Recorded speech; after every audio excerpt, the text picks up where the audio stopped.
Já que você falou do Mamed, ele me falou uma parada. Isso foi engraçado, assim, que a coleção dele, a maioria das coisas ele ganhou. Ele não comprou muita coisa ali. Ele falou porque ele é turco, comprou. né? Mas, Um abraço, Mamed. mas ele falou que saía falando pra todo mundo, né? Sim. Ó, sou colecionador, avisava, e a galera sempre lembrava dele, né?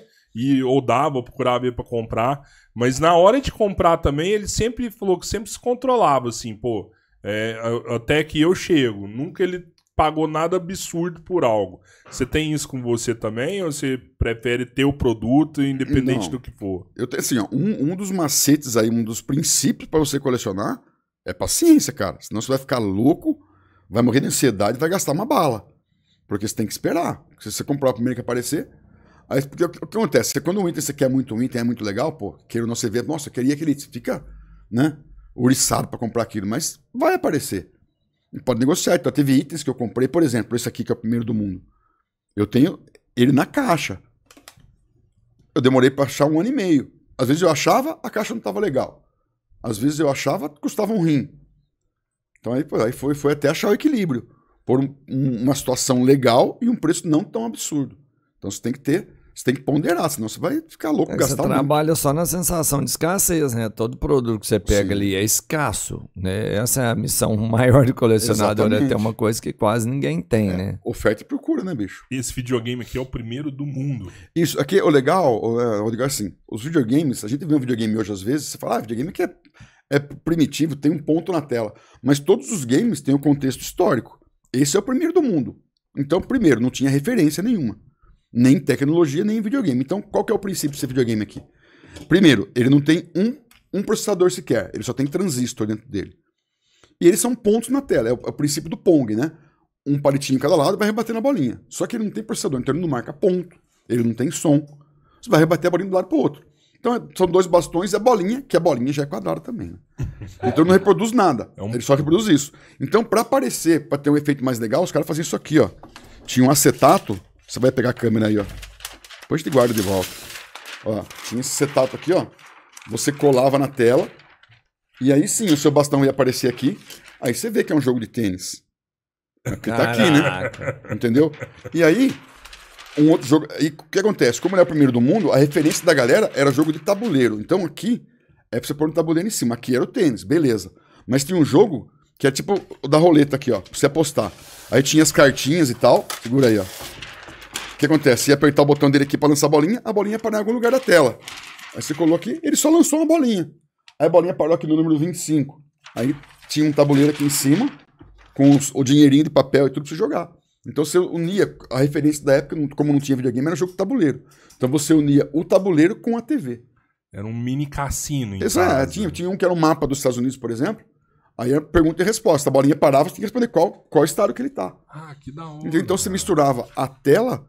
Tem aquele do detetive, tem um que é uma casa cheia de cômodos aí. Sim. Você lançava, apertava aqui, ele ia parar a bolinha num cômodo, aí você tem que fazer alguma pergunta sobre aquele cômodo. Essa pessoa passou aqui e tal. Então ele misturava a tela com o tabuleiro. E aqui é pra pôr o tabuleiro em cima. Aqui é pra... Então, e aqui, o cartucho dele não é um cartucho. É um curto só aqui. Ele põe um curto daqui pra cá, de um lugar pro outro, não tem processador aqui. Ele só muda a bolinha de lugar. Entendeu? Então ele não tinha nem processador, era só transistor. 3 aí é o número desse cartucho? Isso, ele tem 12. 12 jogos. Acho que 12 depois saiu mais alguns, Tem até um de pistola, que ele lança a bolinha, lança o quadrado na tela, vai passando, você tem que acertar. E é Odyssey que chama? É Odyssey, Magnavox Odyssey. Com outro Odyssey que sai? Tem, e até gera confusão, porque esse é o primeiro do mundo. Ele não veio pro Brasil, uma empresa importou ele até a Planil, mas não foi produzido aqui.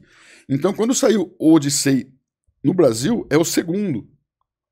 Mas como aqui não teve esse, então o nosso Odyssey, lá fora chama Odyssey 2. É até uma confusão geral isso. Ah, então esse o nosso é o Odyssey 1. Esse é o Magnavox Odyssey, é o primeiro do mundo. Lançado em 72. Esse é o primeiro. A primeira vez que o mundo viu um videogame em casa foi esse aqui. Né? A história do videogame, o primeiro jogo eletrônico do mundo, foi o Tennis for Two, que é aqueles que foi feito no laboratório. Em 58 o cara criou ele, o William Higginbotham. Meu inglês é uma merda, mas é isso aí.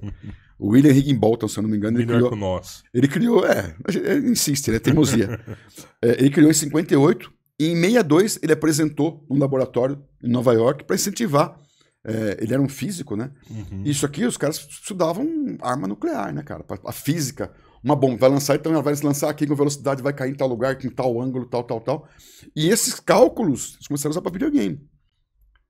E aí ele criou em 58 o Tennis for Two, foi o primeiro jogo eletrônico do mundo, feito numa tela de osciloscópio, né? É a base do Pong, a bolinha vinha, você apertava o botão e já batia de um lado para o outro.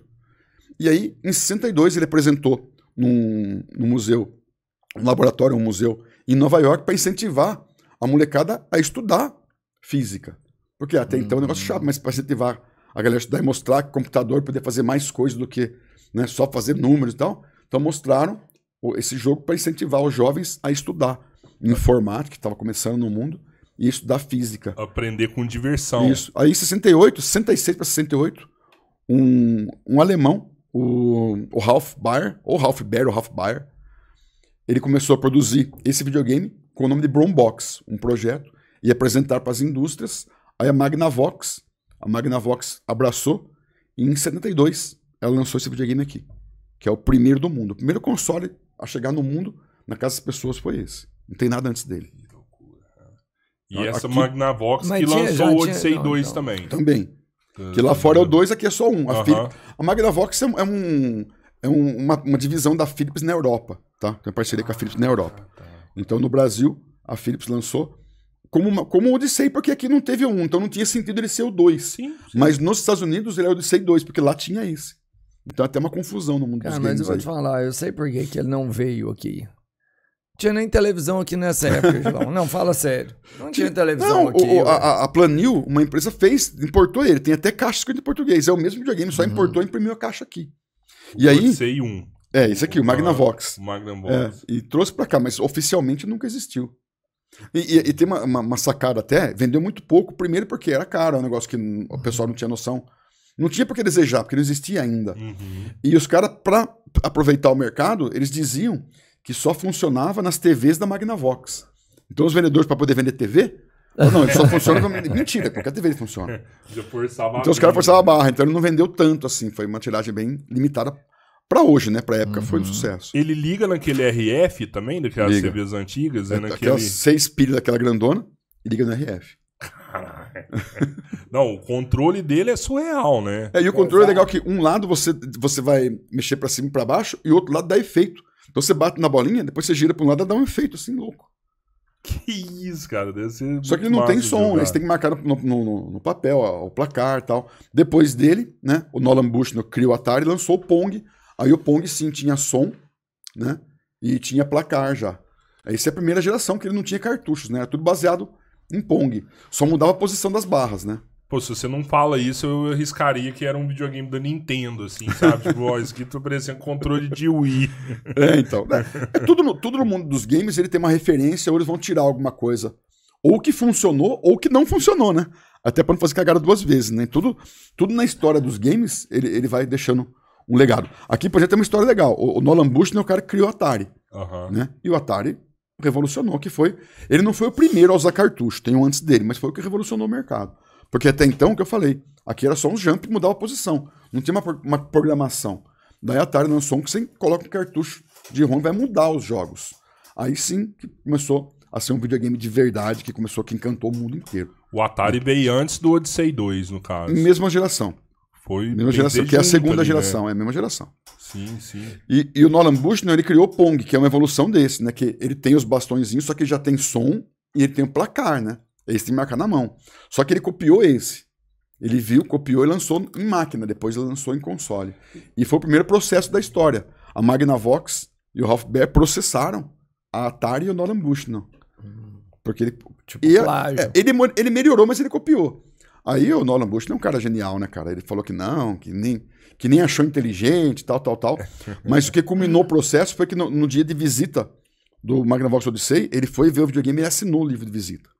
Aí foi a prova que ele tem que pagar os direitos daí.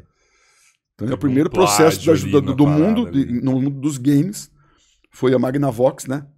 Contra a Atari. Então, o Ralph Baer contra o Nolan Bushnell, que é um cara gênio, tem um Atari autografado. Eu trouxe outra vez aqui. Um Atari autografado por ele. Sim. Mas ele copiou, porém melhorou, né? O primeiro videogame da história.